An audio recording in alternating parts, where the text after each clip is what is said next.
अच्छा, class 10th है ये और टॉपिक का नाम है रियल नंबर्स। देखिए, पिछली बार मैंने बताया था कि इस चैप्टर का ओवरव्यू दिया था कि ये चैप्टर 9th क्लास से रिलेट करता है, जो हमने नंबर सिस्टम के बारे में पढ़ा था क्लास 9th में पहला चैप्टर, उसी से रिलेट करता है क्लास 10th का पहला चैप्टर भी।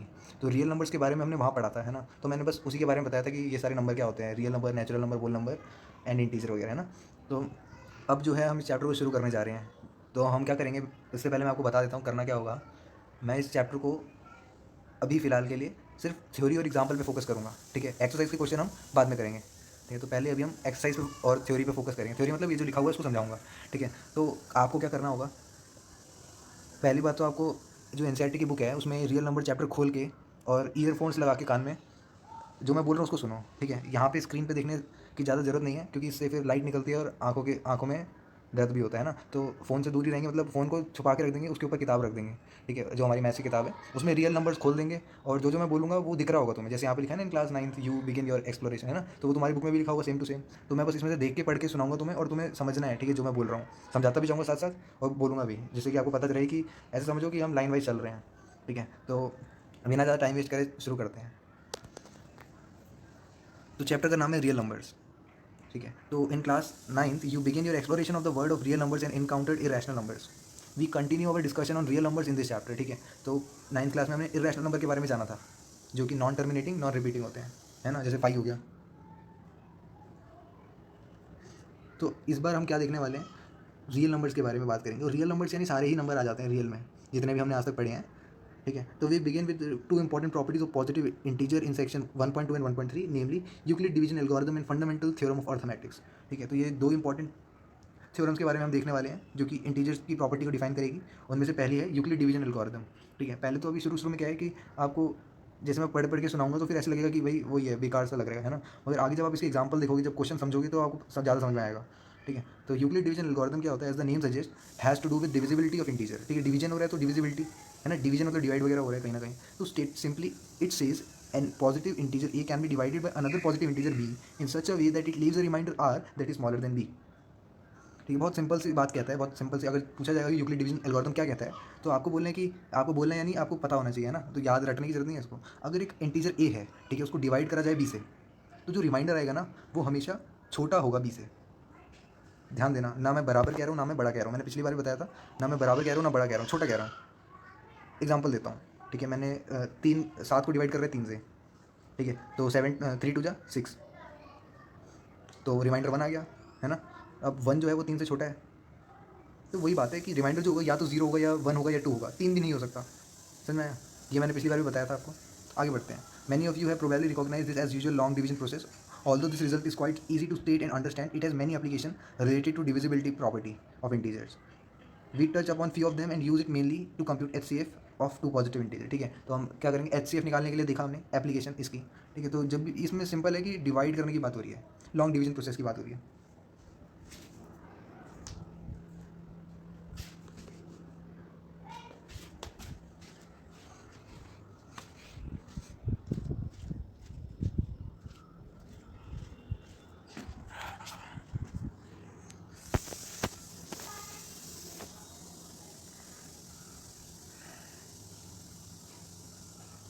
हाँ, तो the fundamental theorem arithmetics on other hand has to do something with multiplication of positive integer, ठीक है। जैसे वहाँ पे डिवीजन की बात हो रही थी यूक्लिड डिवीजन एल्गोरिथम में, यहाँ पे फंडामेंटल थ्योरम कहती है कि मल्टीप्लिकेशन से रिलेटेड बातें। You already know that every composite number can be express as a product of prime in a unique way. This important fact is the fundamental theorem of arithmetics, ठीक है। आपको पता है कि हर एक कंपोजिट नंबर जो है उसको हम प्राइम के, अच्छा, प्राइम और कंपोजिट आपको पता होना चाहिए क्या होते हैं, है ना। बता देता हूँ अगर नहीं पता तो। प्राइम नंबर होते हैं यार जिसका खुद ही डिविजिबल होते हैं, जैसे 7 हो गया, 7 1 जा 7 होता है और 1 7 जा 7 होता है, इसके अलावा कोई किसी टेबल में नहीं आता 7, है ना। ऐसे नंबर होते हैं प्राइम नंबर। और कंपोजिट वो होते हैं जो आ जाते हैं, जैसे 6 हो गया, 6 हो गया, तो 6 1 जा 6, 1 6 जा 6 तो होता ही होता है, मगर 3 2 जा भी हो गया, 2 3 जा भी हो गया ना। तो ये सब कंपोजिट में आ जाते हैं। तो कोई भी कंपोजिट नंबर को हम प्राइम के मल्टीप्लिकेशन में लिख सकते हैं, सिंपल। जैसे मैं बोलूँगा कि 6 जो होता है वो 3 × 2 होता है 6, 3 भी प्राइम है 2 भी प्राइम है, ठीक बात। तो वही बोल रहे हैं कि कोई भी कंपोजिट नंबर है उसको प्राइम के एक्सप्रेस करा जा सकता है। This important fact is fundamental theorem of arithmetics. Again, तो यही चीज़ है फंडामेंटल थ्योरम ऑफ अर्थमेटिक्स जो कहती है मल्टीप्लिकेशन की बातें। Again, while it is the result that is easy to state and understand, it has some very deep and significant applications in the field of mathematics, ठीक है। बहुत easy सी बात है ये, मगर बहुत आगे इसका फील्ड, मतलब इस ये जो है ये आगे बहुत यूज़ होती है और छोटी सी बात है मगर आगे जाके कॉम्प्लेक्स रूप ले लेते हैं, देखेंगे अभी हम। First we use it to prove the irrationality of many of the numbers you studied in class 9। Class 9 में कुछ इरेशनल नंबर पढ़े थे, जैसे √2, √3, √5, है ना। तो इन सबको प्रूव करने के लिए कि ये इरेशनल है, वो हम इस चैप्टर में देखने वाले हैं। Second, we apply this theorem to explore when exactly the decimal expansion of a rational number say p/q is terminating and when it is non terminating repeating. ठीक है, समझो कि क्या बोल रहे हैं कि हम ये इस चैप्टर में, अभी देखो आपको शुरू में लग रहा होगा कि हार्ड है ना, नहीं अभी बस समझा रहा हूँ मैं, अब जब क्वेश्चन देखोगे तो और आसान है। तो बोल रहे हैं कि इस चैप्टर में आप देखने जाओगे कि जब भी हम डेसिमल एक्सपेंशन करने जाएंगे ना p/q का, जैसे मैंने बोला 5/3 का, ऐसा कुछ है ना, इस terminating and when it is non terminating repeating. Terminating यानी खत्म हो जाए, जैसे मैंने बोला 2.34 2.34, तो ये खत्म हो गया भाई, तो ये हो गया टर्मिनेटिंग। मगर होता है नॉन टर्मिनेटिंग रिपीटिंग, मतलब खत्म नहीं हो रहा है मगर रिपीट जरूर हो रहा है। तो 2.34 2.34 चलता जा रहा है ना, तो ये नॉन टर्मिनेटिंग रिपीटिंग हो गया। ये हमने सारी बातें 9th में कर रखी थी। We do so by looking at the prime factorization of the denominator q of p/q। तो हम क्या करेंगे, p/q में q का प्राइम फैक्टराइजेशन करेंगे। You will see that the prime factorization of q will completely relieve the nature of the decimal expansion of p/q। तो देखेंगे बहुत मजेदार चीज़ है ये कि q का ही प्राइम फैक्टराइजेशन हमें बता देगा कि क्या होने वाला है उसके डेसिमल एक्सपेंशन में। डेसिमल एक्सपेंशन यानी पॉइंट में उसका आंसर जो होगा। छोटी सी बात करते हैं, 1 को डिवाइड कर दो 5 से, 5 से है ना, तो 1/5 करेंगे तो 0.2 आएगा, है ना। तो ये 0.2 क्या हुआ, डेसिमल एक्सपेंशन हुआ। ठीक है, तो वही बोल रहे हैं इसमें कि डेसिमल एक्सपेंशन में कितने डिजिट होंगे, क्या टर्मिनेट हो, ये सब बता देगा। कितने डिजिट तो नहीं, मगर टर्मिनेटिंग और रिपीटिंग इन सब के बारे में बता देगा। तो लेट्स बिगिन अवर एक्सप्लोरेशन, यानी चलिए शुरू करते हैं, है ना। तो है यूक्लिड डिवीजन लेमा, तो काफ़ी अच्छे से NCERT है, तो हमें रियल लाइफ बेस समझाती है ना। तो एक छोटी सी पजल है, फ्लॉक पजल है। फ्लॉक मतलब होता है, ऐसे बोलते हैं कि जैसे गाँव में प्रचलित होती है ना, तो वैसे ही कोई पजल है। देखते हैं क्या है। A trader was moving along a road selling eggs. ठीक है, तो एक आदमी अंडे बेच रहा था। And idler who didn't have much work to do started to get the trader into a worldly duel. This grew into a fight. He pulled the basket with eggs and dashed it on the floor. The egg broke. The trader requests the panchayat to ask the idler to pay for the broken eggs. The panchayat asked the trader how many eggs were broken. He gave the following response. ठीक है, तो वह scene क्या हुआ कि अंडे बेचने वाला की लड़ाई हो गई किसी से, है ना। गलती किसी की भी हो कोई बात नहीं, बस अंडे तोड़ दिए, मतलब उसी की गलती है। उसने अंडे की ट्रे उठाई और तोड़ दी। अब पंचायत के पास जाके पूछ रहे हैं अंडे वाले से कि भाई साहब आपके अंडे कितने थे। अब उसने गिने नहीं अंडे, ये गिने भी होंगे तो बड़ी चालाकी से उसने जवाब दिया। वो जवाब सुनो क्या मज़ेदार है। If counted in pairs one will remain. अगर पेयर में गिना जाए, है ना, पेयर यानी 2 के जोड़े में, अगर मैं अपने सभी अंडों को 2 के जोड़े में गिनूँ तो 1 बच जाएगा। जैसे 5 अंडे हैं, है ना, तो 2 के जोड़े में 1 2, है ना, फिर 3 4, 2 के जोड़े, मगर 5वां 1 बच गया, है ना। यानी ये इस चीज़ को सेटिस्फाई कर रहा है। और क्या क्या सेटिस्फाई कर रहा है, अगर काउंटेड इन 3 2 विल रिमेन। अगर मैं 3 के जोड़े में गिनूँ तो फिर कितना बच जाएगा, 2 बच जाएगा। अगला, अगर 4 के जोड़े में गिनूँ तो 3 बच जाएगा, 5 के जोड़े में गिनूँ तो 4 बच जाएगा।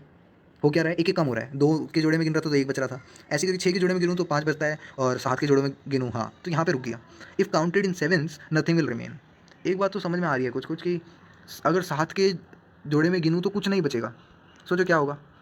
ठीक है, मैं अभी चलो पहले आपको बता देता हूँ, ठीक है, कि क्वेश्चन क्या कहना चाह रहा है, ऐसे बीच बीच में नहीं रोकेंगे। My basket can not accumulate more than 150 eggs। तो ये सारी उसने कंडीशन रखी और बोल रहा है कि मेरी बास्केट में 150 अंडों से ज़्यादा नहीं आ सकते, यानी हमारी सोच को 150 के दायरे में ही रखना है। ठीक है, कितने अंडे होंगे। How many eggs were there, तो कितने अंडे थे। एक बात बताओ, आखिरी में जो बोला है if counted in 7 nothing will remain, अगर मैं 7 के जोड़े में गिनूँ ना तो कुछ नहीं बचेगा। ऐसा कब होता है, जब कोई नंबर 7 की टेबल में आता है। कोई भी बोलो, 7 3 21, तो 21 अगर अंडे होंगे तो क्या होगा, 7 के जोड़े में गिनेगा तो कुछ भी नहीं बचेगा, है ना, ऐसा कुछ। तो इतनी हिंट मिल गई हमें। ठीक है, अभी देखते हैं कैसे करते हैं। Let us try and solve the puzzle. Let the number of egg be A. मान लेते हैं कि अंडे ए थे, ठीक है, एक्स बोल दो, कुछ बोल दो, है ना। Then working backward we see that A is less than और इक्वल टू 150। तो बहुत अच्छे से इन्होंने समझा रखा है कि कुछ सवालों को उल्टे से शुरू करना पड़ता है। उनमें से एक सवाल ये है, ठीक है, तो बोला गया है कि या तो अंडे, अच्छा बहुत अच्छी बात बोली गई है कि देखो आखिरी लाइन कह रही है the basket can not accumulate more than 150 eggs। Basket में 150 अंडों से ज़्यादा नहीं आ सकता, है ना। और इसका मतलब क्या है कि या तो 150 अंडे होंगे या 150 अंडों से कम होंगे। तो वही बोले लेस देन और इक्वल टू 150। नेक्स्ट बात, अगर 7 के पेयर में देखें तो फिर कुछ नहीं बचता। तो ऐसा कह सकते हैं कि ए जो है, ए यानी नंबर ऑफ अंडे, है ना, कितने एग्स हैं, वो 7p होगा। p क्या है भाई, यहाँ पे कोई भी नंबर है। कहने का मतलब है 7p + 0 होगा, यानी कोई रिमाइंडर नहीं बच रहा। ठीक है, थोड़ा बहुत समझ में आ रहा है कि किस तरह से हम उसको अपनी मैथ की भाषा में ला रहे हैं, है ना। 7p + 0, किसी में भी 0 प्लस करो कोई फर्क नहीं पड़ता, 7p बचा। अब p भी तुम्हें अच्छा नहीं लग रहा है तो ऐसा सोच लो 7 का मल्टीपल होगा या 7 के पहाड़े में आता होगा। अब अच्छा लग रहा है सुनने में, है ना। तो ऐसा कुछ कहना चाह रहे हैं। इफ़ काउंटेड इन 6, अगर 6 के पहाड़े में देखा जाए तो फिर 5 जो है उसका रिमाइंडर बच जाएगा, 5 उसका रिमाइंडर बच जाएगा। ऐसे ही आगे बढ़ते हैं। 5 में देखा तो देखो PQWSTU, है ना, ये सब कुछ भी ले सकते हो वैसे तुम, मगर सेम नहीं ले सकते, बराबर नहीं ले सकते, है ना। एक बार p ले लिया तो ले ली, कहने का मतलब है कि कोई भी नंबर हो सकता है, वो कोई भी नेचुरल नंबर। ठीक है, ऐसे करके will if counted in pair 1 will remain. If translate it translate to a = 2u+1 for some natural number u। इतनी बात क्लियर। ये सब कैसे बनाया इन्होंने? This is in each case we have a and a positive integer b. In our example, b takes value 7 6 5 4 3 and 2 respectively, which divides a and leaves a remainder r. In our case r is 0 5 4 3 2 1। तो देखो b की value जो है, हम b किसको कह रहे हैं, ये जो प्लस के बाद बना हुआ है ना, तो उसमें 7 आ रहा है,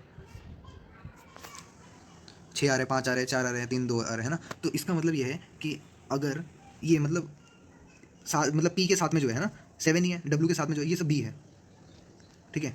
b 7 5 4 3 2 है, तो इसी हिसाब से r क्या आ रहा है, प्लस के साथ में देखो 0 4 3 2 1 है ना। मैंने पहले गलत बोल दिया था, ध्यान दिया होगा आपने। तो then that is smaller than b। तो एक चीज़ समझ में आ गई कि हमेशा ये b से छोटा है ना। 7 से तो छोटा है 0, 6 से छोटा है 5, देख ही सकते हो सारे नंबर ऐसे ही हैं। Moment we write down such equation we are using Euclid division lemma. अगर ऐसी इक्वेशन हम लिखते हैं ना, तो इसका मतलब हम यूक्लिड डिवीजन लेमा लगा रहे हैं, ठीक है, डिवाइड होने की कुछ बातें कर रहे हैं। तो getting back to our puzzle, do you have any idea how to solve this? Yes, you must look for the multiple of 7। सही बात है। कैसे सॉल्व करेंगे? कोई 7 के पहाड़े में आने वाला नंबर सोचेंगे विच सेटिस्फाई ऑल कंडीशन, जो सारी कंडीशन को सेटिस्फाई कर दे। और ट्रायल एंड एरर क्या होता है? तुक्का मारना, है ना। अच्छा, सारी कंडीशन क्या है कि कोई ऐसा नंबर बताओ जो 7 के पहाड़े में भी आता हो और 6 के पहाड़े में नहीं आता हो, रिमाइंडर 5 देता हो, ठीक है। ऐसा ऐसा करके सारी कंडीशन सेटिस्फाई होनी चाहिए। You will find that he has 119 egg. ऐसा ट्रायल एंड एरर करके देखोगे तो आपको पता चलेगा, यूजिंग एलसीएम कॉन्सेप्ट लगा के देखना एलसीएम का, है ना।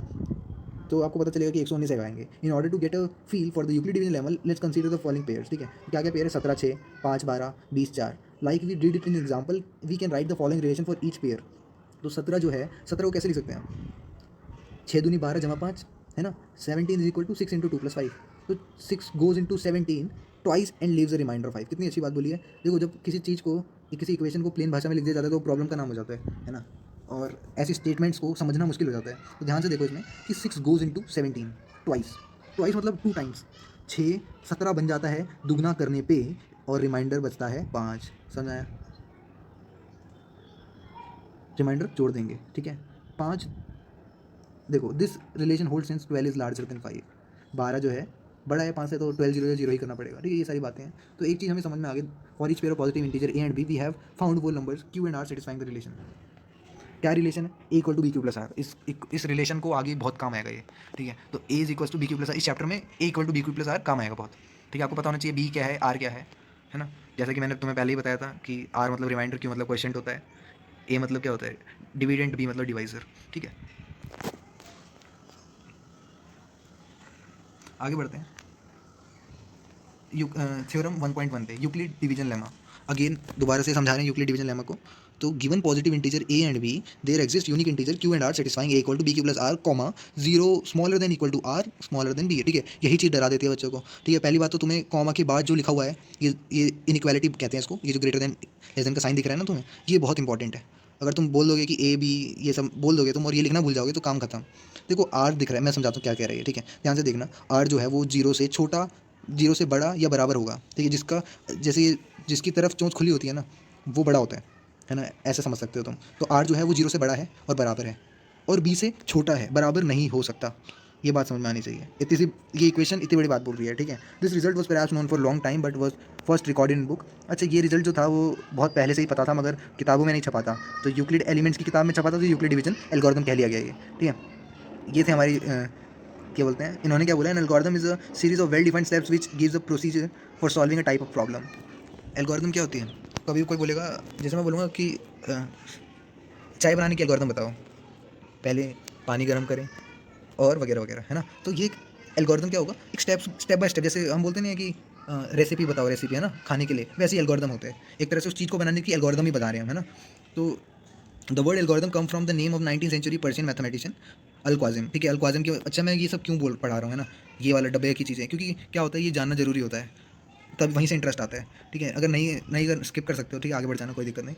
तो वैसे ही छोटा सा है। In fact the word algebra is derive from his book हिसाब अल जबर वल मुकाबला, है ना। तो इस बुक में एक टर्म भी अलजेब्रा, जिसको आज पूरी दुनिया जानती है ना, तो इन्होंने लिखी है। और a lemma is a proven statement use for proving another statement. बहुत अच्छी चीज़ बोली कि ये 9th क्लास में तुमने स्किप कर दिया था, जो यूक्लिड लेमा है ना, क्या था वो, यूक्लिड लेमा शायद, या यूलर लेमा, ऐसा कुछ है ना। तो लेमा जो होती है वो एक तरह से प्रूवन स्टेटमेंट होती है, जिसकी मदद से दूसरी स्टेटमेंट को प्रूव करा जाता है। जैसे मैं बोलूँगा कि छोटा सा एग्जांपल देता हूँ, समझ में आ जाएगा। जैसे मैंने बोला मोहन चोर है, ठीक है। अब मैंने बोला कि मोहन ने साइकिल चुराई। क्यों चुराई भाई? क्योंकि मोहन चोर है। समझ में आया? क्या हुआ, मैंने तुम्हें पहले ही बोल दिया कि मोहन चोर है, और दूसरा शब्द बोला मैंने मोहन ने साइकिल चुराई। अब जब मैं पूछ रहा हूँ कि मोहन ने साइकिल क्यों चुराई, तब मैं बोल रहा हूँ क्योंकि मोहन चोर है। इसका मतलब मैंने दूसरी स्टेटमेंट के लिए पहली स्टेटमेंट का यूज़ करा। समझ में आया? इसी को लेमा कहते हैं। पहली मोहन चोर है, वो एक लेमा हो गई। ठीक है, छोटी सी बात नहीं आई समझ में, कोई बात नहीं, इसको दोबारा सुन सकते बैक करके। आगे बढ़ते हैं। Euclid division algorithm is a technique to compute the highest common factor HCF of two given positive integers. Recall that the HCF of two positive integer a and b is the largest positive integer d that divide both a and b. ठीक है, HCF आपको पता होगा, नहीं पता है तो बता देता हूँ, छोटी सी बात है कि यूक्लिड डिवीजन लेमा जो है वो HCF निकालने के काम आती है। ठीक है, पूछेंगे भाई काम ये तुम पढ़ा रहे हो, काम किस आएगा, है ना? हाई कॉमन फैक्टर निकालने का काम आएगा। और ज़रूरी नहीं है कि नंबरों की बात है ये, अगर प्रैक्टिकल लाइफ में देखा जाए तो पैसे हो सकते हैं, ठीक है, डेस्क हो सकते हैं, या कोई भी सामान हो सकता, किताबें हो सकती हैं, है ना? तो HCF होता क्या है? अगर मैं बोलूँ A और B का HCF निकालो, तो वो एक लार्जेस्ट पॉजिटिव इंटीजर D होगा जो divide both A and B। ठीक है, बोल रहे हैं कि जैसे अगर मैं आपको छोटा सा एग्जांपल देता हूँ, 6 और 12 है। 6 और 12 तो चलो 6 ही हो गया इसका आंसर, है ना? सही कह रहा हूँ?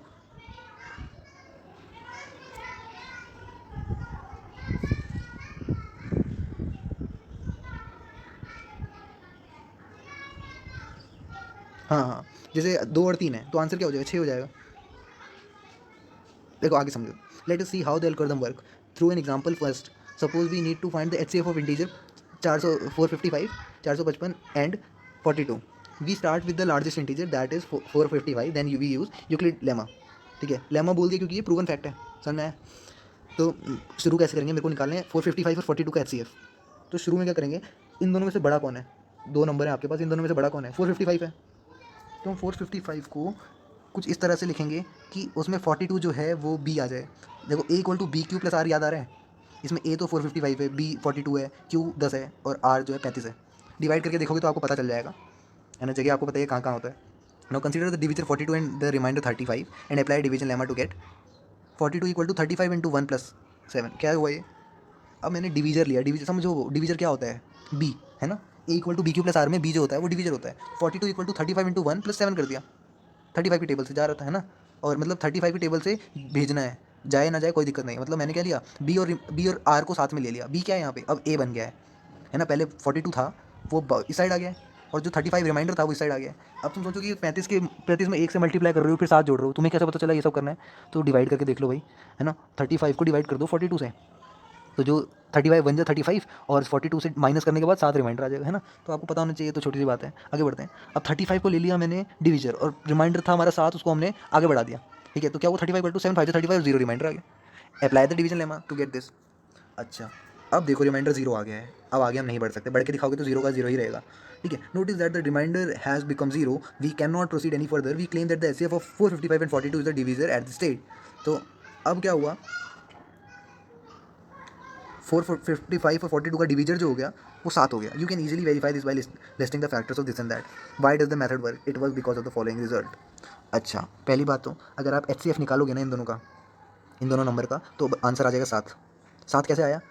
30, आखिरी स्टेप देख रहे हो, 35 इक्वल टू 7 इंटू 5 प्लस 0 है, तो 7 जो है वो हमारा B था। B मतलब डिवीज़र, तो डिवीज़र जो होगा आखिरी स्टेप का वही हमारा क्या होगा?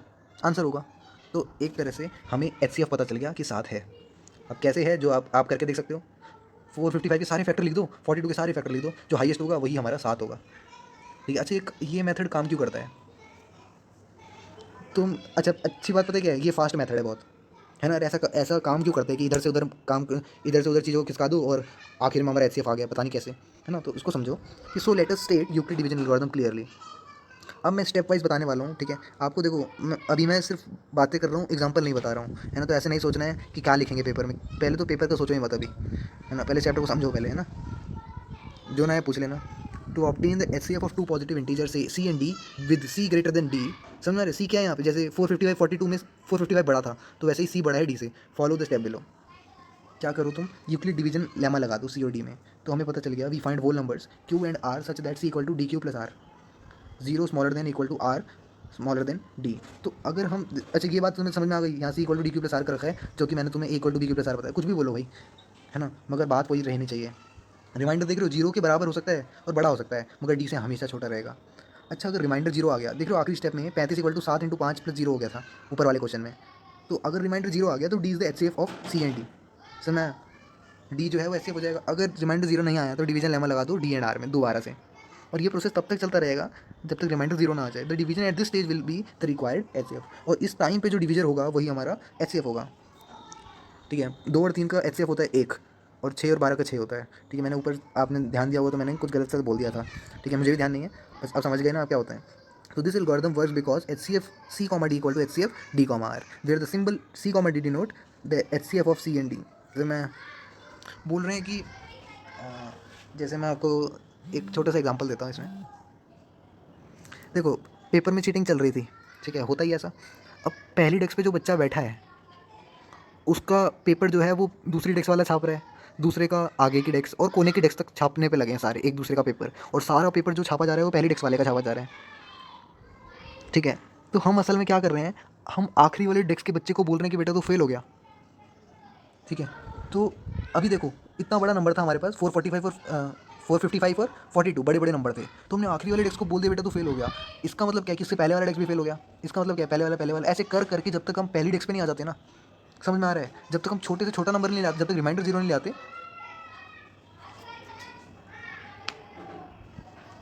तब तक चलता रहेगा। एग्जाम्पल से समझते हैं, अब आगे हमारे पास एग्जाम्पल। ठीक है, इसमें डरने की कोई ज़रूरत नहीं है, बड़े नंबर होंगे तो प्रैक्टिस होगी बस, ध्यान रखना। और ऐसे मत सोचना कि डिवाइड करके देखना पड़ेगा, आसान होता है अक्सर बड़े नंबर को डिवाइड। ठीक है, बड़े नंबर देखने में बड़े लगते हैं और इनकी 2 3 की टेबल में ही आंसर हो जाता है। ठीक है, चलो देखते हैं। अच्छा 1 2 5 7 6 बड़ा है, 4 0 5 2 से, अच्छे से बोलता हूँ, 12,576 बड़ा है 4,052 से, है ना। तो हम डिवीजन लेमा लगा देंगे इन दोनों में, तो बड़े वाले पे लगाएंगे और छोटे वाले को डिवीजर की साइड में रखेंगे। समझ में आया इतना? बाकी की वैल्यूज़ अपने आप आ जाएगी। वो झोपड़ी बना के करते हैं ना डिवाइड, वैसे करके दिखा करो, फिर सेट कर दिया करो चीज़ों को। अब तुमने देखा 420 जो है वो रिमाइंडर आ गया, ये तो जीरो नहीं है भाई, दोबारा से शुरू हो जाओ। 4052 को अब इस बार हम डिविडेंड बना देते हैं, और रिमाइंडर जो था इस बार वो डिवीजन बन जाएगा। आगे बढ़े, फिर से करा भाई, नहीं आ रहा। 272 आया, 148 आया, 124 आया, रिमाइंडर देख रहा हूँ मैं पीछे का, है ना, प्लस के बाद वाला। 24 आया, 4 आया, आखिरकार जीरो आ ही गया। ठीक है, अब जीरो जब आया तो 24 equal to 4 into 6 plus zero था, तो जो 4 दिख रहा है आपको, 4 वही आंसर है, बीचों बीच में जो बैठा है। समझ जाओ, आंसर जो होगा बीचों बीच वाला होगा। ठीक है, तो the remainder has now become zero, so over procedure stop हो जाता है। जैसा कि divisor at the stage is 4, the H C F of इन दोनों नंबर का 4 आंसर आ गया। अब आपको एक बात समझ में आ गई कि 4 जो है वो एच सी एफ इन सभी चीज़ों का है। समझ में आया, एच सी एफ और 24,4 का, 124,24 का, एंड सो ऑन। तो यूक्लिड डिवीजन एल्गोरिथम जो है is not only useful for calculating the H C F of very large number, but also because it is one of the earliest example of an algorithm that a computer has been program to carry out. कितनी अच्छी बात है। Euclid division algorithm जो है वो काफ़ी आसान काम कर देती है, और ये यूज़ हुई थी कंप्यूटर जो प्रोग्राम करा गया था ना, उसमें भी यही तरीका लगाया गया था। इसी तरीके से एच सी एफ निकाला जाता था। कुछ रिमार्क देख लेते हैं। रिमार्क मतलब होते हैं चीज़ों को, जो चीज़ें महत्वपूर्ण है ऐसा कुछ समझ लो, या कुछ बताने की कोशिश कर रहे हैं हमें जो हमसे मिस हो सकती है। Euclid division lemma and algorithm are so closely interlinked that people often can call former as the division algorithm also. ठीक है, एल्गोरिथम और लेमा में लोग जो है वो काफ़ी कंफ्यूज हो जाते हैं, मगर कंफ्यूज होने की जरूरत नहीं है। आपको पता ही है एल्गोरिथम क्या होता है, स्टेप बाय स्टेप। लेमा क्या होता है, प्रूवन फैक्ट, है ना, जैसे मैंने अभी आपको बताया था। So, although Euclid division algorithm is stated only for positive integers, it can also be extended to all integers except 0. However, we shall not discuss this aspect here. तो काफ़ी अच्छी बात बोली है कि हम पॉजिटिव की बात कर रहे हैं ना नंबर की, मगर ये नेगेटिव के साथ भी पॉसिबल है, बस जीरो नहीं होना चाहिए। ठीक है, तो मगर यहाँ पे ऐसी बात नहीं करेंगे, सिर्फ ये आपको दिमाग को खोलने के लिए था बस। Euclid division lemma algorithm has several applications related to finding properties of number. We give some example as this application below. तो एग्जाम्पल 2 देखो अब क्या है। अच्छा, यहाँ से क्वेश्चन आ सकता है, ठीक है, क्योंकि यहाँ पे लिखना है और थोड़ा सोचना है। तो show that every positive even integer is of the form 2q and that every positive odd integer is of the form 2q + 1 where q is some integer. क्या बोला गया कि आप ये सिद्ध करके दिखा दो, ये हमें समझा दो कि कोई भी इवन नंबर होता है ना, इवन पता है आपको 2 4 6 8 है ना, वो हमेशा 2q की फॉर्म में होगा, 2 के पहाड़े में आएगा। ये तो भाई आम बात है। मैं बोलूँगा कि 8 जो है इवन है, सही बात है ना, ये तो 2 की टेबल में भी आता है, वही हमें सिद्ध करना है। एंड एवरी ऑड नंबर वो 2q + 1 की टेबल में आता है। खुद ही सोच के देखो, जैसे मैंने बोला 9, तो यार 2 4 दूनी 8 हो गया, उसमें जमा 1 हो गया, वही तो कर रहे हैं, 2 2q + 1 ही तो हो रहा है ना। ये हमें शो करना है, दिखाना है भाई, ये दिखाएं कैसे। तो यूक्लिड का काम लगेगा यहाँ पे। ए हमने पॉजिटिव इंटीजर मान लिया, बी को 2 मान लिया। क्यों माना 2 भाई? क्योंकि A equal to B Q plus R, और 2 क्यू लिखा है, 2 क्यू प्लस 1 लिखा है, समझ में आ रहा है? 2 क्यू को हम 2 क्यू प्लस 0 भी कह सकते हैं, उसमें आर जो हो जाएगा 0 हो जाएगा। तो कुछ कुछ बन के आ रहा है कि हाँ बी को हम 2 ही लिखेंगे, है ना। Then by Euclid algorithm a equal to 2 q plus r for some integer q greater than equal to 0, r 0 or 1। देखो बी 2 है तो आर तो या तो 0 होगा या 1 होगा, ये बात पक्का है ना। आर जो है 2 ही वैल्यू ले सकता है, 2 तो कभी बन नहीं सकता, या तो 0 बनेगा या 1 बनेगा। तो हमने क्या करा, ए इक्वल टू 2 क्यू और 2 क्यू प्लस 1 कर दिया। तो if a is of the form 2 q then a is an even integer. Also a positive integer can be either even or odd. तो ए अगर 2 क्यू की फॉर्म में होगा तो वो इवन इंटीजर होगा, है ना। और एक पॉजिटिव इंटीजर या तो इवन होगा या ऑड होगा, इसका मतलब अगला वाला जो होगा वो ऑड हो जाएगा, है ना। मैं ऐसे सोचो कि कोई, मैं बोलूँगा कोई भी नंबर, कोई भी इवन नंबर बोलो, उसके अगले वाला ऑड होगा, ये तो आम बात है भाई, है ना, ये तो होता ही है। तो वही बात बोली गई है। अगला देखते हैं, show that any positive odd integer of the form 4 q plus 1 4 q plus 3 where q is some integer. Odd की बात हुई है, ध्यान देना, ठीक है, कि किसी भी ऑड नंबर को हम इस तरीके से लिख सकते हैं 4 क्यू प्लस 1 4 क्यू प्लस 3 में। अच्छा कोई ऑड नंबर बोलो मेरे को, मैं बताता हूँ। मान लेते हैं 7 बोलें क्या, 7 ठीक है, 7 इज़ द ऑड नंबर। तो मेरे को लिखना है 7 को 4 क्यू प्लस 1 की फॉर्म में। क्या करूँ यार, 4 दूनी तो 8 होता है जो कि 7 से भी बड़ा है, तो 4 एकम ठीक है ना। ऐसे सोचने का तरीका बता रहा हूँ। 4 एकम 4 हो गया, अब इसको 7 कैसे बनाऊँ? तो उसमें 3 जोड़ दो, है ना। दिख रहा है कि 4 क्यू प्लस 3 की फॉर्म में आ सकता है ना। या तो 4 क्यू प्लस 3 की फॉर्म में आएगा या 4 क्यू प्लस 1 की फॉर्म में आएगा, ठीक है। 9 हो गया, 9 क्या है, ऑड नंबर है, सही बात है। 4 2 8 प्लस 1 9, यानी 4 क्यू प्लस 1 हो गया। तो ये तो चलो, हमें, मैं आपको क्वेश्चन समझा दिया, आंसर कैसे करेंगे। तो शुरुआत कैसे करेंगे आपको पता होना चाहिए। क्यू के साथ में जो चिपका होता है हमेशा वो बी होता है, तो बी की वैल्यू 4 हो गई, समझ में आया। अब हमारा जो रिमाइंडर होगा या तो वो क्या होगा 0 1 2 या 3 होगा। 4 कभी हो नहीं सकता, हमेशा छोटा होगा 4 से, ठीक है, और 0 से बड़ा होगा, या 0 से बड़ा होगा, ठीक है। तो 4 पॉसिबिलिटी आ गई, या तो 0 कह दो, या 1 कह दो, या 2 कह दो, या 3 कह दो, है ना। तो हमारे पास ए की वैल्यू क्या क्या हो गई, 4 q plus 1 4 q plus 2 4 q plus 3, और क्यू जो है हमारा क्वेश्चन है। क्वेश्चन पता ही है आपको, है ना।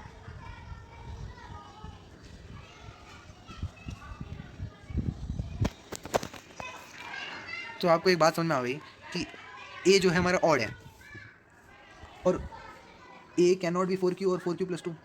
क्या हो सकता है क्या? मैं बोलूँगा कोई ऑड नंबर हो जो 4 की टेबल में आता हो ही नहीं सकता, सोच के देखना, है ना। या 4 क्यू प्लस 2 की फॉर्म में लिख सकते हो, लिख ही नहीं सकते। देखो 4 क्यू प्लस 2 में 2 कॉमन ले लो, ब्रैकेट से बाहर ले लो, तो क्या बचा 2 ब्रैकेट के अंदर 2 क्यू प्लस 1, है ना। तो ऐसे 2 के मल्टीपल जो है वो कभी भी ऑड नंबर नहीं हो सकते। तो क्या क्या बचा फिर, 4 क्यू प्लस 1 और 4 क्यू प्लस 3, तो यही तो है ऑड इंटीजर। ठीक है, समझने में थोड़ा दिक्कत आ रही होगी, मेरे को पता है ना। देखो कोशिश करो समझने की, जो नहीं आ रहा है, जहाँ पे दिक्कत लग रही है आपको मेरे को बताओ कहाँ है वो दिक्कत, ठीक है। आखिरी एग्जाम पहले देखते हैं। और स्वीट सेलर हैज़ 420 काजू बर्फ़ी एंड 130 बादाम बर्फ़ी, ठीक है। काफ़ी जर्नल सा सवाल है। बच्चे पूछते हैं कि मैथ्स लगती कहाँ पे, लगाएं कहाँ मैथ्स को, है ना। तो ऐसी जगहों पे लगती है मैथ्स, कि एक दुकानदार था, हलवाई था, उसके पास 200 420 जो है वो काजू बर्फ़ी हैं और 130 जो है बादाम बर्फ़ी हैं, ठीक है। दिवाली वगैरह आ रही है, तो उसने क्या करा, जैसे शी वॉन्ट्स टू, यानी वो हलवाइन थी वो, है ना, जैसे टुनटुन मौसी है ना धौलकपुर में, वैसे ही वो भी हलवाइन थी। तो वो चाहती है कि stack them in such a way that each stack has the same number and they take up least area of the tray. कहने का मतलब है कि भाई वो जगह भी कम घेरें, और उनको एक तरह से सेट करना चाहती हैं कि जगह कम घेरें और सारी जगह घेर लें एक तरह से, least area of the tray, बहुत कम जगह घेरना है उसको। What is the number of that can be placed in each stack of the purpose. साफ सीधी घुमा फिरा के बात हमसे पूछी जा रही है, HCF हाईएस्ट कॉमन फैक्टर। बोला जा रहा है कि आप मेरे को बताओ कि मैं कितनों के ढेर बनाऊँ, मतलब कितनों का ग्रुप बनाऊँ, काजू बर्फ़ी कितनी बादाम बर्फ़ी का ग्रुप बनाऊँ जिनको साथ में लगा सकूँ मैं, कि सबसे कम जगह घेरी जाए। यानी थोड़ा दिमाग लगाओगे तो HCF पूछा जा रहा है। देखिए तो ये ऐसा कब हो सकता है, ट्रायल एंड एरर से हो सकता है। तुक्का लगाओ भाई, तुम लगा के देख लो, जिसमें सबसे कम जगह लग रही है तुम्हें, हो गया काम। मगर हम थोड़ा यहाँ पे दिमाग लगाएंगे, जो हमने आज सीखा है। तो हम क्या करेंगे, HCF निकालेंगे 420 130 का।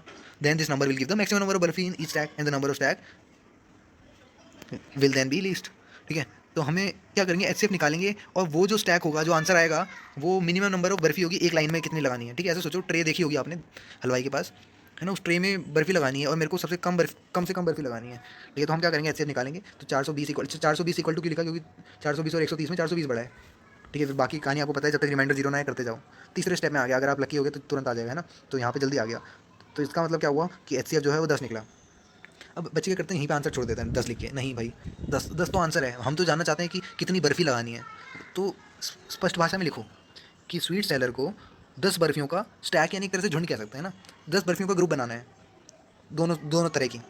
यानी मैं बोलूँगा 10 काजू बर्फ़ी को एक साथ लगा दो और 10 बादाम बर्फ़ी को एक साथ लगा दो, है ना। तो ये था हमारा आंसर। तो मैं अभी तक हमने देखो सारे एग्जांपल कवर कर दिए। एक्सरसाइज के क्वेश्चन मैं होमवर्क के लिए बोल रहा हूँ तुम्हें। होमवर्क कहाँ से करना है, या तो तुम देखो नेट पे सर्च करो कि real numbers class 10 exercise 1.1 answers, ठीक है।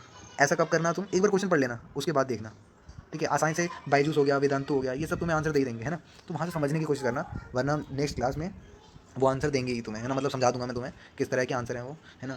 तो तुम्हें समझ में आ गया होगा मेरे को लग रहा है। एक्सरसाइज 1.1 हो जाएगी कल, मगर अभी हमने सारे एग्जाम्पल वगैरह कर लिए हैं। और मैं चाहता हूँ कि तुम्हें ज़्यादा वो ना हो कि एक बार में बहुत सारा बता दिया, है ना, ऐसा ना लगे, इसलिए यहीं पर रुक जाते हैं, ठीक है। और एक बार इनको ध्यान से देखोगे दोबारा से, तो अभी इसको खुद से पढ़ के देखोगे तो और ज़्यादा समझ में आएगा, ठीक है। चलो फिर, है ना, कुछ सवाल हो तो पूछ लेना। और एक्सरसाइज 1.1 होमवर्क है, और कल देखेंगे, फिर कल करेंगे। चलो फिर बाय।